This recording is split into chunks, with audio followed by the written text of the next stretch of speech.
Hi, good evening. Welcome to ముచ్చటైన మాట.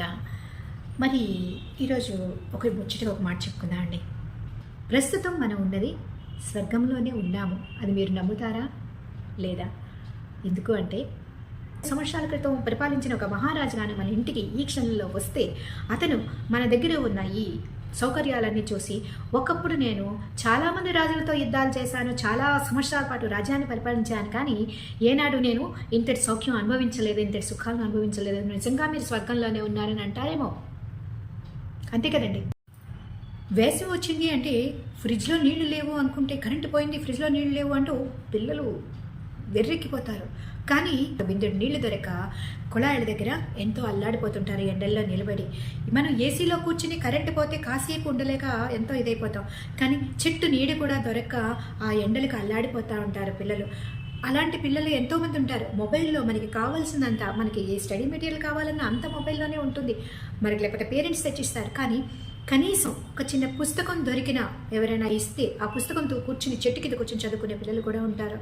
ఇవన్నీ తలుచుకుంటూ ఉంటే ఎలా ఉంటుంది అంటే, మనకి అన్నం ఎంతో ఎక్కువైపోయి తినలేక సగం తింటాం, సగం వద్దని పడేస్తాం.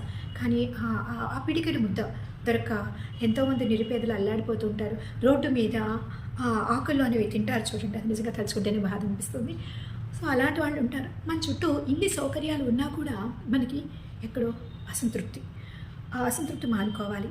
మనకి కారు ఉంటుంది, కానీ పక్కవాడికి ఇంకా పెద్ద కారు ఉంది, మనకి అసంతృప్తి. మనకి ఇల్లు ఉంటుంది, లేదు వాడికి ఇంకా పెద్ద ఇల్లు ఉంది, అక్కడ కూడా అసంతృప్తి. ఎందుకు? మనకి కావలిస్తే మన చుట్టూ మనల్ని ప్రేమించే మనుషులు ఉన్నారు. మనం అనుకుంటే మనం సంపాదించాలనుకుంటే సంపాదిస్తున్నాము, లేదా సంపాదించింది ఉంటే ఖర్చు పెట్టుకుని తింటున్నాము. అంటే చుట్టూ మనం నిజంగా చెప్పాలంటే స్వర్గంలోనే ఉన్నామండి. లేని స్వర్గం కోసం ఎప్పుడో చచ్చిపోయిన తర్వాత మనం వెళ్తామో వెళ్ళమో లేని ఆ స్వర్గం కోసం లేని వాడికి కొంచెం అన్నం పెట్టండి, దానం చేయండి. పరోపకారం మీద శరీరం అంటారు కదా. సో అలాగ ఉపకారం చేద్దాము, ఉన్న దాంతోనే చేద్దాం. కానీ భగవంతుడు కూడా బహుశా పైనుంచి నవ్వుకుంటూ ఉంటాడేమోనండి.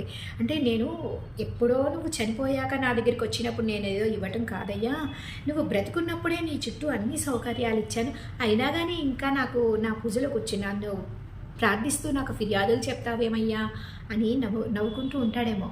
సో మనం ఇది మీ ఒక్కరి కోసమే కాదండి, నేను నా కోసం మనందరి కోసం చెప్తున్నాను. అఫ్కోర్స్ మనం ఇతరులతో ఎప్పుడు కూడా మన జీవితాలను పోల్చుకోవద్దు. మనకున్న దాంట్లోనే మనం పూర్తిగా ఆనందం పొందుదాం. ఓకేనా? ఐ థింక్ ఇది మన అందరిది అండి, ఏ ఒక్కరిదని నేను అంటం లేదు. Keep watching. మీకు నచ్చితే ఒక చిన్న లైక్. Thank you.